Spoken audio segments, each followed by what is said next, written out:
வெற்றிக்கு பிறகு எங்கேயுமே வெடி வெடிக்கல, ம். ரோட்டை மறிக்கல, ஆடம்பரம் இல்லை, பதவி ஒண்ணுமே கிடையாது. அவருடைய அந்த திட்டத்துல வந்து அவர் அறிவிக்கும் போது ஒரு மந்திரி ஒரு கார் தான் வச்சுக்கலான்னு போட்டிருக்காரு. அப்பனா 5 கார் 6 கார் வச்சிருக்கான். வெளிநாட்டுக்கு போனீங்கன்னா நீ மட்டும்தான் போகணும், குடும்பத்தெல்லாம் கூட்டு போக கூடாதுங்கிறாரு. எந்த அளவுக்கு வந்து மக்கள் கோபம் எதுல இருந்ததோ அதையெல்லாம் வந்து அவரு கொண்டு வர்றாரு.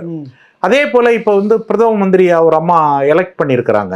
அவங்க ஒரு பெரிய ஸ்காலர், ஒரு ப்ரொஃபஸர். இப்ப இன்டலெக்சுவல் கோர் தான் அதுல வரப்போகுது.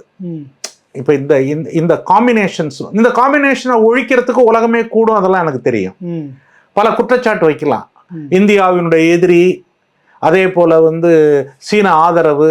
இல்ல, அதுதான் ஒரு கேள்வி என்னன்னா உங்ககிட்ட கேட்கணும்னு நினைச்சேன். இந்த விஷயம் தெரிஞ்சுக்கிட்டு கேட்கலாம். இது ஒரே ஒரு விஷயத்தை மட்டும் முடிச்சிடுறேன். இல்ல, இந்த கேள்விதான். இப்ப அவர்